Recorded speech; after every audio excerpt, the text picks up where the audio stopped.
Welcome to Inside Tax. Here we will learn about power transmission element and control system.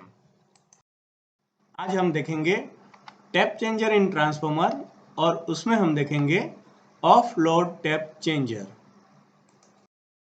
Substation के बारे में हमने बहुत सारे वीडियोस बना के रखे हुए हैं इस चैनल पे, जिसकी लिंक आपको डिस्क्रिप्शन बॉक्स में मिल जाएगी और आप हमारी चैनल विजिट करेंगे तो आपको उसमें सब वीडियोस मिल जाएंगे जो कि टेस्टिंग के बारे में है, सिटी टेस्टिंग, ट्रांसफार्मर टेस्टिंग, फिर वायरिंग के लिए है, फिर बैटरीज के लिए है, तो आप वो रिफर करिएगा। लास्ट वीडियो में हमने देखा था कि ट्रांसफार्मर में टैप चेंजर की ज़रूरत क्या है। उसके बाद हमने देखा था कि वोल्टेज को रेगुलेट करने यानी कि मेंटेन करने की क्या ज़रूरत है। उसके बाद हमने देखा था कि रेटेड वोल्टेज क्या होते हैं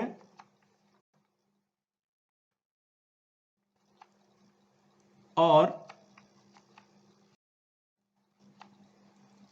हमने देखा था कि रेटेड वोल्टेज डिसाइड कैसे होते हैं, तो उसके लिए ग्रिड कोड होते हैं।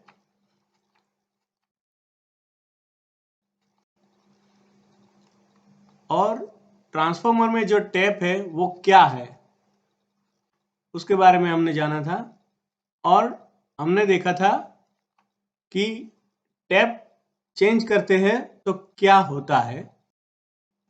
उसके लिए हमने ट्रांसफार्मर प्रिंसिपल देखा था और ये पूरा वीडियो आप एक बार रेफर करेंगे तो आपको जानकारी मिलेगी कि ट्रांसफार्मर में वोल्टेज रेगुलेट किस तरह से होते हैं और उसके लिए कौन सा प्रिंसिपल काम करता है। तो चलिए शुरू करते हैं टैप चेंजर इन ट्रांसफार्मर और उसमें हम देखेंगे of load tap changer. Generally हमारे जो ट्रांसफार्मर्स होते हैं उसमें दो टाइप के टैप चेंजर होते हैं। एक होता है ऑन लोड टैप चेंजर और दूसरा होता है ऑफ लोड टैप चेंजर। अभी ऑन लोड टैप चेंजर यानी कि ट्रांसफार्मर वर्किंग में है, चालू है और आप उसका टैप चेंज कर सकते हो। और दूसरा जो है वो ऑफ लोड टैप चेंजर है, तो उसके लिए आपको ट्रांसफार्मर को पहले बंद करना पड़ेगा और उसके बाद उसकी टैप आप चेंज कर सकते हो, तो उसे ऑफ लोड टैप चेंजर कहेंगे। चलिए तो पहले देखते हैं of load tap changer. Of load tap changer उन ट्रांसफार्मर्स में होते हैं जो ट्रांसफार्मर कम एमवीए के होते हैं, यानी कि 100 केवीए 200 केवीए के आसपास के ट्रांसफार्मर्स रहते हैं और 500 एमवीए तक भी रहते हैं। लेकिन ये ट्रांसफार्मर उस जगह पे होते हैं कि जहां पे हमें कंटिन्यूअस पावर सप्लाई की ज़रूरत ना हो। तो यहाँ पर देखिए कि एक नेम प्लेट है। इस नेम प्लेट में हमें दिखाया गया है कि यहाँ पर 5 नंबर टैप्स है और वो पांचों टैप्स में अलग अलग वोल्टेज इनपुट से हमें आउटपुट 440 वोल्ट मिल रहे हैं। तो ये जो ट्रांसफार्मर है वो एक ऑफलोड टैप चेंजर वाला ट्रांसफार्मर है कि जिसको हम बंद करेंगे, पहले ट्रांसफार्मर को स्विच ऑफ करेंगे और उसके बाद उसकी टैप जो होती है वो चेंज करते हैं। तो चलिए देखते हैं कि उसकी टैप किस तरह से होती है। जैसे कि हमारी बात हुई कि ऑफ लोड टैप चेंजर वाला जो ट्रांसफार्मर होता है उस ट्रांसफार्मर में जो टैप चेंज की जाती है वो पावर ऑफ करके की जाती है, यानी कि ट्रांसफार्मर को जीरो पावर करके फिर उसकी टैप चेंज की जाती है। और जैसे कि यहाँ पे नेम प्लेट में दिखाया गया है कि जब इनकमिंग वोल्टेज हमारे 11 केवी से ज़्यादा होंगे तो हमें टैप पोजीशन 1 रखनी है, तो हमें आउटपुट में 440 वोल्ट मिलेंगे। और उसी तरह अगर हमारे इनकमिंग वोल्टेज 11 केवी से कम है तो हमें टैप पोजीशन को अपर लेके जाना है, यानी कि टैप पोजीशन 5 पे रखेंगे, तब हमें 440 वोल्ट आउटपुट मिलेगा। तो उसका जो वाइंडिंग होता है वो किस तरह से होता है वो देखते हैं। देखिए यहाँ पर एक वाइंडिंग दिया गया है, उसमें ये जो है ऊपर वाला वाइंडिंग वो हमारा सेकेंडरी वाइंडिंग है, और ये नीचे वाला जो वाइंडिंग दिखा रहा है वो हमारा प्राइमरी वाइंडिंग है, यानी कि एचवी साइड का वाइंडिंग। अभी एचवी साइड के वाइंडिंग में किस तरह से होता है कि वाइंडिंग में से कुछ टैप्स निकाली हुई होती है, उस टैप को यहाँ पर नंबर दे के रखे होते हैं, जैसे कि 1 number, 2 number, 3 number, 4 number, 5 number, 6 number, 7 number, 8 number. अभी यहाँ पर ये जो 2 पॉइंट है वहां से हमारा सेकेंडरी आउटपुट निकलेगा, और ये जो पॉइंट है 2, वहां हमें प्राइमरी आउटपुट देना है, प्राइमरी जो इनपुट है वो देना है, यानी कि 11 kV जो सप्लाई आ रहा है वो हमें यहाँ पे प्रोवाइड करना है।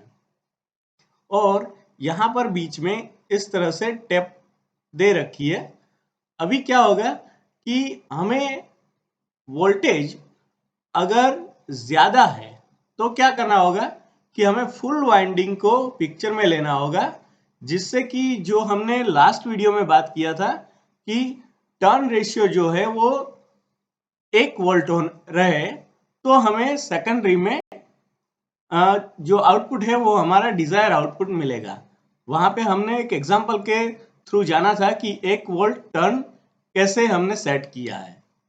तो यहाँ पर जब ज्यादा वोल्टेज रहेंगे तब हमें फुल वाइंडिंग को कवर करना है। तो क्या करेंगे कि यहाँ पर जो 4 और 5 नंबर का जो पॉइंट है उन दोनों को अगर हम शॉर्ट करेंगे तो ये फुल वाइंडिंग हमारी सेकेंडरी वाइंडिंग बन जाएगी, सॉरी प्राइमरी वाइंडिंग बन जाएगी। जिससे क्या होगा कि अगर ज्यादा वोल्टेज है इनकमिंग में तो उसका टर्न रेशियो जो है वो मिनिमम रहेगा, और उसके हिसाब से सेकेंडरी आउटपुट में भी पर टर्न वोल्टेज जो है वो मिनिमम रहेगा, और हमें सेकेंडरी आउटपुट में हमारा डिजायर वोल्टेज मिलेगा। अभी अगर हमारा वोल्टेज थोड़ा नजदीक आ रहा है 11 kV से, यानी कि हमारा इनकमिंग वोल्टेज 11 kV हो गया, तो क्या होगा कि आउटपुट वोल्टेज हमारा कम हो जाएगा। आउटपुट वोल्टेज कम हो जाएगा तो उसको हमें बढ़ाने के लिए यहाँ पर टेप को 3 नंबर पे लाना पड़ेगा। वो कैसे लाएंगे?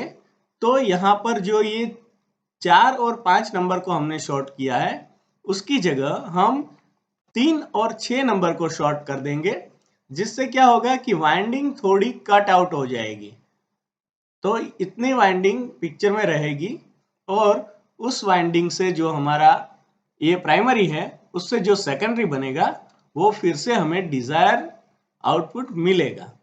तो इस तरह से हम वाइंडिंग को शॉर्ट करके हमारे डिजायर आउटपुट पा सकते हैं। और अभी ये टैप किस तरह से काम करती है वो देखते हैं। ये हमने थियोरेटिकल देखा कि ये से शॉर्ट करेंगे तो हमारा डिजायर आउटपुट मिलेगा और टैप चेंज होगी। अभी देखते हैं कि जो टैप होती है वो किस तरह से काम करती है। ट्रांसफार्मर और उसका टैप चेंजर वो दो अलग चीज है। ट्रांसफार्मर में वाइंडिंग रहती है एचवी वाइंडिंग, एलवी वाइंडिंग, यानी कि प्राइमरी वाइंडिंग, सेकेंडरी वाइंडिंग। और टैप चेंजर जो होता है वो टैप चेंजर हमें यहाँ पर जैसे दिखाया गया है उस तरह डिजायर आउटपुट लाने में मदद करता है। तो टैप चेंजर किस तरह से होता है वो देखते हैं। जैसे कि हमने यहाँ पे देखा कि ट्रांसफार्मर की वाइंडिंग में से हमने कुछ कुछ टर्न पे अलग अलग टैप्स निकाली हुई है। तो वो टैप्स यहाँ पर एक ड्रम में इस तरह से लेके आएंगे। तो वो कनेक्शन किस तरह से होगा, यानी कि यहाँ पर जो 2 नंबर का टैप है तो वो 2 नंबर का टैप यहाँ पर 2 नंबर के टैप से कनेक्ट होगा, ये कनेक्टर से। उसी तरह से 3 नंबर, फिर 4 नंबर, 5 नंबर, 6 नंबर और 7 नंबर। अभी जैसे हमने आगे देखा कि हम 4 और 5 को शॉर्ट करेंगे तो हमें फुल वाइंडिंग मिलेगी प्राइमरी साइड में, और जब हायर वोल्टेज रहेंगे तब हम फुल वाइंडिंग का यूज करेंगे तो पर टर्न वोल्टेज कम होगा, उससे हमारी सेकेंडरी में हमारा डिजायर आउटपुट मिलेगा। तो उसके लिए हमें 4 और 5 को शॉर्ट करना पड़ेगा। तो उसके लिए जो टैप चेंजर होता है उसके अंदर मैकेनिज्म होती है, वो मैकेनिज्म इस तरह से 4 और 5 को शॉर्ट रखती है।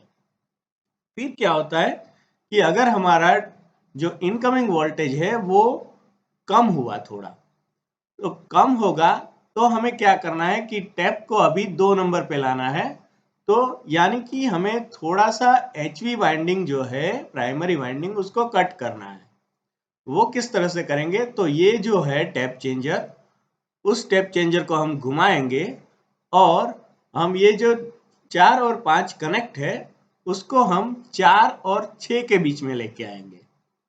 तो 4 और 6 के बीच में लेके आएंगे, उससे क्या होगा कि यहाँ पर 4 और ये 6, यानी कि जो ये 5 और 6 के बीच की जो वाइंडिंग है वो कट हो गई, यानी कि टर्न जो है प्राइमरी वाइंडिंग में वो थोड़े कम हो गए। उससे क्या होगा कि पर टर्न वोल्टेज फिर से बढ़ेगा और हमारा सेकेंडरी में जो डिजायर आउटपुट है वो मिलेगा। उसी तरह से अगर नॉर्मल वोल्टेज हमें मिले 11 kV, तो यहाँ पर नॉर्मल टैप 3 नंबर है जो कि 100% है, तो उसके लिए हमें और वाइंडिंग काटनी पड़ेगी। तो वो किस तरह से करेंगे कि 4 और 6 के बीच में जो कनेक्शन है उसको अभी हम 6 और 3 के बीच में लाएंगे, यानी कि यहाँ से लेके यहाँ तक। तो ये बीच वाली जो वाइंडिंग है वो कट हो गई और उससे हमें डिजायर आउटपुट मिलेगा। और अभी अगर डिजायर वोल्टेज जो है हमारा 11 kV, उससे कम वोल्टेज हमें मिल रहा है, तो हमें वाइंडिंग को और शॉर्ट करनी पड़ेगी। तो क्या करेंगे कि 3 और 7 को शॉर्ट करेंगे, यानी कि यहां से लेके इतनी वाइंडिंग कट हो जाएगी, तो हमें हमारा जो पर टर्न वोल्टेज है वो फिर से बढ़ जाएगा और हमें सेकेंडरी में आउटपुट 440 वोल्ट मिलेगा। तो उसके लिए फिर से हम ये घुमाएंगे OLTC और यहाँ पर 3 और 7 शॉर्ट करेंगे। अगर बहुत ही ज़्यादा कम हो गए हमारे इनकमिंग वोल्टेज, तो हम 2 और 7 को शॉर्ट करेंगे और हमारे यहाँ पर जो मिनिमम वाइंडिंग है वो वाइंडिंग रहेगी और उससे जो पर टर्न वोल्टेज है वो फिर से हमारी डिज़ायर लेवल पे आएगा और हमें आउटपुट जो सेकेंडरी में मिलना है वो डिज़ायर आउटपुट मिलेगा। तो इस तरह से हमारी जो ऑफ लोड टैप चेंजर होती है वो काम करती है। यहाँ पर आने के बाद ये टैप चेंजर को फिर से रिटर्न में घुमाना पड़ेगा, यहाँ से आगे नहीं बढ़ेगी, तो यहाँ से ये स्टॉप हो जाती है। ट्रांसफार्मर की टैप किस तरह से चेंज होती है वो हमने देखा कि यहाँ पर 4 और 5 नंबर जो शॉर्ट है, जिससे कि फुल वाइंडिंग अभी पिक्चर में है प्राइमरी के लिए। अगर वोल्टेज कम होता है तो हमें जो टैप है उसको चेंज करके 4 और 6 के बीच में लानी होगी, इस तरह से। तो ये हमने लाया और अभी वाइंडिंग 4 और 6 के बीच में आ गई, यानी कि इतनी वाइंडिंग कट हुई। तो हमने इसको ऑफ लोड क्यों रखा है, तो उसके बारे में जानते हैं कि देखिए जब हम इसको टैप को चेंज करते हैं तब क्या होता है। देखिए यहाँ से जब हम टैप को चेंज करेंगे तो ये टैप है वो एक टाइम पे इस पोजीशन में आती है कि जब हम सिर्फ 6 को कनेक्ट करते हैं, यानी कि 4 और 3 दोनों डिस्कनेक्ट होते हैं और 6 ही कनेक्ट रहता है। तो इस पोजीशन में क्या होगा कि हमारी जो ये प्राइमरी वाइंडिंग है ये पूरी ओपन हो जाती है। आप समझ सकते हैं कि 6 जो है 6 वो कनेक्ट है और उसके साथ कुछ कनेक्ट नहीं है। तो क्या हो गया कि ये जो वाइंडिंग है ये पूरी ओपन है और 6 कनेक्ट है, लेकिन 6 भी किसी और के साथ कनेक्ट नहीं है, इसीलिए ये वाइंडिंग ओपन हो जाती है। अगर प्राइमरी में ये वाइंडिंग ओपन हो जाए तो फॉल्ट हो सकता है। इसीलिए यहाँ पर हमको ट्रांसफॉर्मर को ऑफ करके कोई भी पोजीशन लेके आना है कि जिसमें ये दो कॉन्टैक्ट शॉर्ट रहे। तो इसके लिए ये ऑफ लोड टैप चेंजर होता है। अगर इसको चालू में हम चेंज करने जाए तो क्या होगा कि जब ये पोजीशन आ जाएगी कि जब कोई भी कनेक्ट नहीं रहेगा तो हमारा सेकेंडरी आउटपुट 0 हो जाएगा और यहाँ पर कुछ वोल्टेज प्रोड्यूस होगे और जिससे फॉल्ट हो जाएगा। तो इसीलिए ये जो टैप चेंजर है वो ऑफ लोड टैप चेंजर इसीलिए कहा जाता है, जो कि इसकी डिजाइन की वजह से और इसका जो टैप चेंजिंग करने का पोजीशन है उसकी वजह से। कुछ ट्रांसफॉर्मर्स में जो ऑफलोड टैप चेंजर होता है वो इस तरह से भी होता है, जैसे कि आगे हमने देखा कि 4 और 5 शॉर्ट है, तो उसके बाद हम इसको घुमाएंगे तो क्या होगा कि ये 4 और 6 के बीच में चला आएगा। देखिए इस तरह से। तो इस तरह से तीनों फेज में इस तरह के कनेक्टर होते हैं कि जिसको हम शॉर्ट करते हैं और उससे क्या होता है कि हमारी टैप चेंज होती है। तो ये भी एक मैकेनिज्म है हमारी वाइंडिंग को शॉर्ट करने के लिए। आप जब ट्रांसफॉर्मर देखेंगे तो आपको उसमें यहाँ पर कोई बॉडी पे एक व्हील मिलेगा, जो व्हील को घुमाने से ट्रांसफॉर्मर की टैप इस तरह से चेंज होती है। तो इस तरह से हमारा ऑफ लोड टैप चेंजर काम करता है। नेक्स्ट वीडियो में हम ऑन लोड टैप चेंजर किस तरह से काम करता है वो देखेंगे। तो आज हमने जाना कि ट्रांसफॉर्मर में जो ऑफ लोड टैप चेंजर होता है वो किस तरह से काम करता है। नेक्स्ट वीडियो में हम देखेंगे कि ट्रांसफॉर्मर में जो ऑन लोड टैप चेंजर होता है उसकी मैकेनिज्म किस तरह से होती है कि जिससे वो ऑन लोड में हम ट्रांसफॉर्मर की टैप को चेंज कर पाए। So kindly watch the next video. Thank you.